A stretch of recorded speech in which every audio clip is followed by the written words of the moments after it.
আসসালামু আলাইকুম রাহমাতুল্লাহ। আপনাদের সকলকে স্বাগত জানাচ্ছি তন্নিস কিচেন চ্যানেল থেকে। আজকে আপনাদেরকে করে দেখাবো গাজরের শাহি হালুয়া বা শাহি সন্দেশ। এটা করতে আমাদের যা যা উপকরণ লাগছে আপনারা দেখতে পাচ্ছেন। প্রথমেই লাগছে গাজর কুচি, সেটা আমি ব্লেন্ডারে ব্লেন্ড করে নিয়েছি।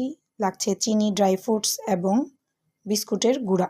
যে কোনো বিস্কুটের গুঁড়া করে নিতে পারেন। আমি এখানে মিল্কোজ বিস্কুটের ছোট যে প্যাকেটগুলো পাওয়া যায় সেটার 10 প্যাকেট গুঁড়ো করে নিয়েছি। চাইলে আপনারা এনার্জি প্লাস বিস্কুটের বিস্কিটও গুঁড়ো করে নিতে পারেন বা অন্য যে কোনো বিস্কিটও দিতে পারেন।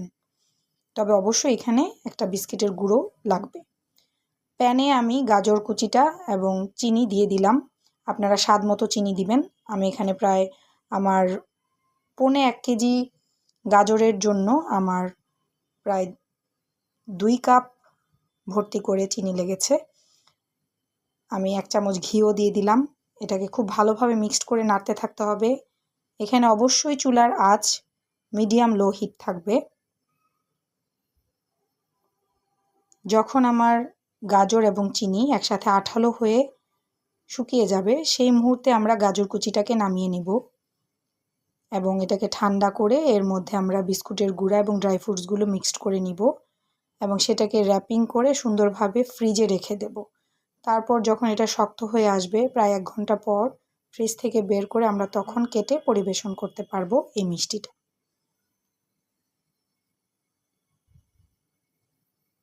আমার গাজরটা হয়ে গেছে। এখন আমি চুলার আঁচটা বন্ধ করে দিয়েছি। এখন আমি এটা একটা পাত্রে নামিয়ে ঠান্ডা করে নিচ্ছি। এটা যখন ঠান্ডা হয়ে আসবে তখন হাতটাকে ভালোভাবে ধুয়ে আমরা এটাতে বিস্কুটের গুঁড়া মিক্সড করে নিব। আমার গাজরের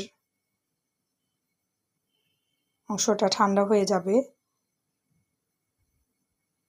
তারপর আমরা বিস্কুটের গুঁড়া মিশিয়ে নিব এবং ড্রাই ফ্রুটস মিলিয়ে নিব। আমি এখানে কিশমিশ, পেস্তা বাদাম এবং কাঠবাদাম নিয়েছি। আপনারা চাইলে আপনাদের ইচ্ছে মতো যে কোনো বাদাম বা ড্রাই ফ্রুটস নিতে পারেন। ঠান্ডা হয়ে গেছে। এখন বিস্কুটের গুঁড়া মিক্সড করে নিচ্ছি।